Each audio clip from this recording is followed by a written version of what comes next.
বর্তমানে আমাদের রাজ্যের অবস্থা বা সারা দেশের অবস্থা খুবই ভয়াবহ অবস্থা।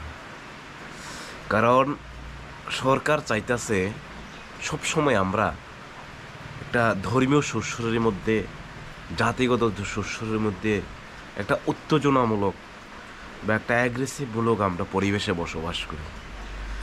সরকার কখনোই চায় না আমরা শান্তি, সম্প্রীতি, ঐক্য কিংবা আমরা সুন্দরভাবে থাকি। এটার মূল পেছনে কারণ হচ্ছে, যদি আমরা সবাই মিল্লামিশা থাকি, সুন্দরভাবে থাকি, তাহলে মানুষ বিভিন্ন ধরনের ডিমান্ড করব।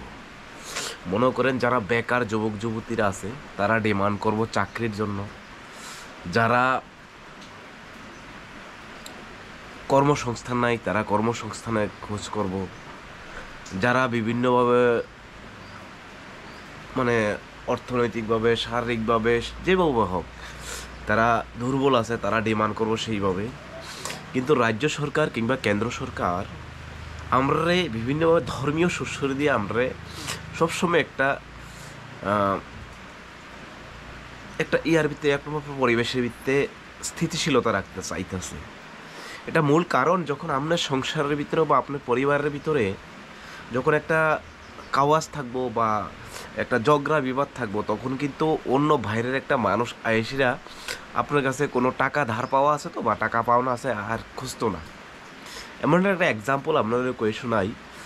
এক ব্যক্তির কাছে আরেক ব্যক্তি টাকা পাওনা আছে, তো তারা স্বামী স্ত্রী অনেকটি টাকা দেও না, অনেক বছর ধরে সেটা, তো তারা স্বামী স্ত্রী মানে একটা প্রতারণার চক্র সাজাইতেছে যে যখন ওই ব্যক্তি টাকা ধার নিতে আইব বাড়িতে, মানে ওই ব্যক্তি যখন টাকা ধার নিতে আইব, তুমি বকাবাদ্য করো, আমারে গালাগালাজ করো, আমরা দুজনের মধ্যে একটা উচ্ছৃঙ্খলতা দেখামু, তাহলে ওই ব্যক্তি টাকা তো খুঁজের কথা অটোমেটিক ব্যক্তি বাড়িতে যাব। তো বর্তমান সরকারের অবস্থা কিন্তু এই যে আমরার মধ্যে ভিত্তিতে সবসময় একটা উচ্ছৃঙ্খলতা লাগাইব, আমরার মধ্যে ঝগড়া বিবাদ লাগাই সেটা যাতে আমরা যারা বেকার আছি বা আমরা যারা যুব সমাজ আছি, আমরা এই জিনিসটি যাতে ফোকাস না করি। এটা হচ্ছে তাদের মূল উদ্দেশ্য। তাহলে আমরা কিভাবে এটা পরিবর্তন করতে পারব? দেখেন, রাজ্যে মন্দির দিয়া কিংবা মসজিদ দিয়া, ধর্মীয় স্থান দিয়ে সেটা কখনোই জাতি কিংবা আপনার জনগণ উন্নয়ন হইতে পারে না। ধর্মের যে বিষয়টা, এটা হচ্ছে অনেক পরের বিষয়। ধর্মটা হচ্ছে মানুষের অনেক পরে দেখার বিষয়। মানুষ কর্মসংস্থান করতে লাগবো, মানুষ তার আধুনিক প্রযুক্তিকরণ করতে লাগবো, তার খাদ্যের ব্যবস্থা করতে লাগবো, তাদের পরিবারের ব্যবস্থা করতে লাগবো। কিন্তু না, আমরা সবসময় একটা ধর্মীয় সুশ্রী দিয়ে সেটা আমাদের মধ্যে একটা উদ্বেগপূর্ণ মুহূর্ত গঠন করে, সেটা আমরা কখনোই প্রস্তুত থাকি না। সে আমাদের অবস্থা। তো আমাদের এই সমাজে প্রতিনিয়ত একটা চক্র সবসময় চায় আমরা ভিত্তে একটা জাতিগত, ধর্মীয়গত সুশ্রী থাকুক, তাইলে আমরা ওই ডিমান্ডগুলি করতে পারি না। আপনারা নিজের কাছে প্রশ্ন করেন, মনে করেন কিছুদিন আগে যে শুধু মুসলমান শুক্রবারে নামাজ পড়ে বা ঈদের নামাজ পড়ে কয় মিনিট, 2 মিনিট বা 5 মিনিট লাগে, 10 মিনিটের জন্য রাস্তা বন্ধ হয়। সারা ভারতবর্ষ, বিভিন্ন মন্ত্রী মহল থেকে শুরু করে সারা ভারতবর্ষ এটা নিয়ে একটা তুঙ্গে চলা আছে। আমি যারা প্রকৃত হিন্দু তাদের কাছে প্রশ্ন করতেছি, এই যখন কাবাড়ি যাত্রা বা শিবযাত্রা, শিব জলযাত্রা, যেই যাত্রাগুলি হইতাছে, এগুলি কি রাস্তা ব্লক করা হইতেছে না? দীর্ঘ 1 মাস 1.5 মাস ধরে রাস্তা কনস্ট্যান্টলি বন্ধ, কনস্ট্যান্টলি রাস্তায় ঘুমাইতেছে। ইভেন রাস্তার পাশে যেই আমিষ দোকানগুলি আছে এদেরকে ভাঙচুর করে, স্কুলের বাস ভাঙচুর করতেছে, পুলিশে করতেছে।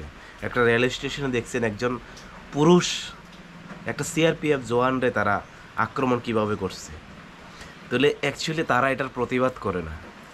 তাই যারা প্রকৃত হিন্দু দাবি করেন নিজেরই একজন মানুষ, তার আগে আপনি দাবি করেন আপনার মানুষ, তাহলে এই অন্যায়গুলি তো আপনারা নিশ্চয়ই উপলব্ধি করতেছেন, এই যে অবিচারগুলি নিশ্চয়ই উপলব্ধি করতেছেন।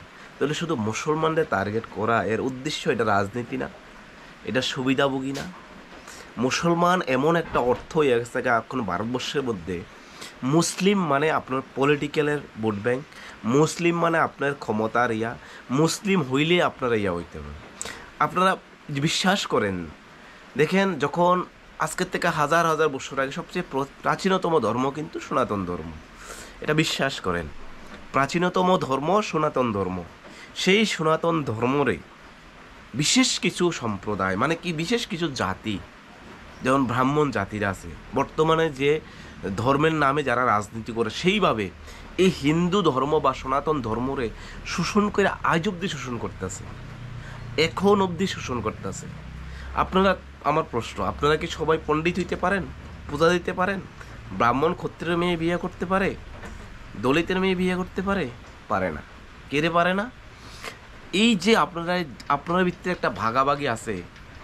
আপনারা মুসলমানদের কথা বাদই দেন, মুসলমান অন্য একটা টপিক, মুসলিম অন্য একটা জাতি। তাইলে এই সিস্টেম, যে শ্রেণী প্রথা সিস্টেম বা কাস্ট সিস্টেম যা এই বিভাজনটা কিভাবে আসতো? এটার উৎপত্তিটি কি? আপনার মুসলমানদের পরে হিংসা করেন, মুসলমানদের সাথে সম্পর্ক বাড়তেন। এন্ড অফ দ্য ডে আপনি একটা ভাবেন যে এই যে কাবাড়ি যাত্রা হইতাছে, যে শিব জলযাত্রা কিতা সান যাত্রা যেগুলো হইতাছে, বা বিভিন্ন ধরনের কার্যক্রমগুলি যে রাস্তার মধ্যে হইতাছে, এই রাস্তা ব্লক হয় না, সাধারণ পাবলিকের ক্ষতি হয় না, শুধু মুসলমানের 5 মিনিটের জন্য শুক্রবারে নামাজ কিংবা জুম্মার দিন নামাজ পড়া, এটাই সবচেয়ে বড় সমস্যা যারা প্রকৃত অর্থে মানুষ হিসেবে দাবি করে। আমি হিন্দুদের কাছে প্রশ্ন করতেছি, এখনও ধর্মীয় কুসংস্কার দিয়ে আপনারা ভরপুর।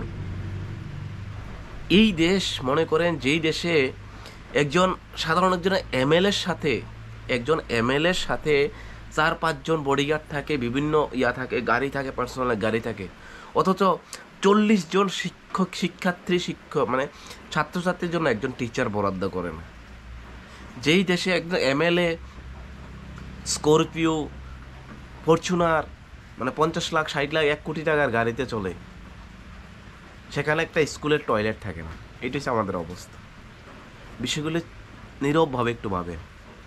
আর আমার যারা কমেন্ট বক্সে গালিগালাজ করেন, আমি তাদের উদ্দেশ্যে কিছু প্রশ্ন করতে চাই। আপনারা একটু সময় নিয়ে স্বামী প্রেমনাথ মহারাজের একটু ভিডিওগুলি দেখেন, অনেকটাই শিখতে পারবেন প্রকৃত মানুষ কারা। সবাই ভালো থাকবেন, সুস্থ থাকবেন।